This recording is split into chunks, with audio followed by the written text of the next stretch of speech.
Good morning, students. Today's topic is modes of communication, language and art. Modes of communication. What do you mean by modes of communication? What is communication? Communication is a kind of a process where the feelings and the expressions are conveyed by one individual to another. That is what is communication. It can be through gestures, it can be through eye movement, face expressions, sounds, language, etc. etc. And we have to see how the earliest human beings they communicated amongst themselves, and that is what resulted into language. This is what we will discuss today. The language is something that exists only among the humans. What is language? Language is where sound, vowels and consonants, they are all taken together, then words are formed, words are clubbed together to form sentences, then paragraphs and other things. How language develops and how communication takes place, the simplest thing to understand is from one individual, like I have a what we call is vocal tract here, where the sound is produced, and by the time it comes out of my mouth with the movement of my tongue touching the palate and then the lip movements, the words are formed and the sound travels, it goes to the other individual. It is received at the ear. When it is received in the ear, it goes to the brain, it is analyzed what is being communicated. That is how we understand in the simplest statement language. So let us see how it developed. It has not suddenly, the way I am speaking to you, this language has not suddenly come into existence. It has taken many thousands of lakhs of years rather, and there are many languages in the world today. But then let us see how it all started. There are several views regarding the development of the language. Now, first view is that the hominids language involved gestures or the hand movement. Hominid means the earliest, they are subgroups of hominids. Hominids are the the subgroup of the larger group of mammals, includes apes, monkeys and human beings. So those people, they perhaps initially conveyed or communicated through gestures or hand movements, right? For example, I am not able to produce sound, I am not able to produce words, etc., etc. So then what do?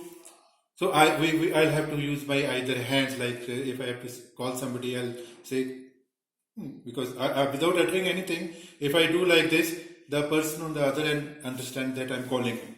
He will come to me or report to me. Similarly, if I'm angry, then I'll show my eyes like this. This is again a gesture. The anger is expressed. People understand. Or if I have to scare somebody, I'll show my slap or try and just express that if he doesn't listen to me, I'll hit him. But these are all hand movements and gestures or the face expressions. That was the first stage of development of language. That is how just by the mere movement of hands and the gestures of the face expressions that conveyed the meaning from one person to another person. That was the first stage perhaps. This time, at this stage, perhaps sound was not, the people were not able to produce sound using the vocal tract, and of course the verbal communication was not possible. The next stage of development of language was the spoken languages has been preceded by vocal but non-verbal. Now, vocal but non-verbal.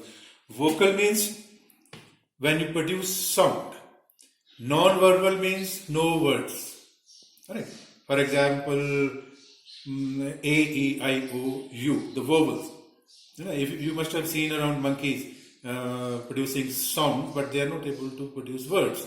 So then you are not able to produce words that in just a non-verbal language, but still you are able to use sound using your vocal tract, like woo, ee. These are the sounds, but it has got no verbal words being used here. The next stage is initially the small number of speech sounds were perhaps discovered by them. Like we have also seen ma, ma. So what happens if every child we see, when a child is born, perhaps the first word the child utters is ma. So ma is the first perhaps a speech sound perhaps was produced by the early human beings. And similarly, slowly and gradually, the language of this type of a language developed. First, only the gestures or hand movements. Second stage, sound but no non-verbal. And the third stage, further to this, was a few words had been invented by them. So this is how the language developed. The next topic, the subtopic of this related to this is that when did spoken language emerge? But now we have to find out through archaeology and by digging the fossils and then putting two and two together, then we try and find out what was the time this language must have been developed. Brain of Homo habilis. Homo habilis means, who are the Homo habilis? We studied last time. The people are the ones who are able to make tools, the tool makers. It is observed that the tool makers or the Homo habilis, their brain had certain features which may have developed around 2 million years ago. Alright, the brain of Homo habilis found, the fossils have been analyzed, and it is believed that they had those features and it developed about 2 million years ago. Then after that, the evolution of vocal tract. Evolution of vocal tract means the people are with the development of brain and physical body and other features. The vocal tract also developed, and the people are the human beings. They were able to produce sound, and the sound can be produced only with the vocal cords. If there are no vocal cords here, the person will not be able to speak or produce sound, because this is very important that one should have vocal cords here, unless the person will not be able to speak or produce sound. So it is believed that vocal cords evolved by 200,000 years ago, means 2 lakh years ago, and they are associated with modern human beings. After that, what we people are today, this is how we started. And it is believed the language and art, they developed together. Art means in this case mainly paintings. We have found certain paintings where we observe and analyze and try to find out what has been conveyed in those paintings. Let us see here. Cave paintings we have found around 30,000 to 12,000 years ago in Spain and France. We have found there are certain caves, and the people have found paintings by the early human beings. And what type of paintings have they have tried to paint the animals like bison, horse, ibex, deer, etc. Many animals there are there in the list. They have painted these animals on the walls of the cave, and certain human beings have also been painted hunting. The people, there are many things. For example, let us take one by one. While we have found that there are certain areas within the cave which has got paintings and not the other area. Right? That means the entire caves have not been painted. Within the painting, only certain areas have been painted. Then, while some animals painted and not others, all animals have not been painted there. There are very few animals. A list can be drawn, the animals which have been painted in the caves. But there are certain animals which have not been painted. The question comes why? Then Next question comes to mind is why men painted both individually and in group. In certain paintings, only one man is shown there. In certain paintings, you find a group of men painted, perhaps killing animals or hunting the animals. Another question that rises in our mind is why men painted near animals. Alright, that means we have found no women painted near the animals, perhaps suggesting that it was only the men who went for hunting and not the women. Then why paintings at places where the sound carried well? Alright, these are the questions which need to be answered.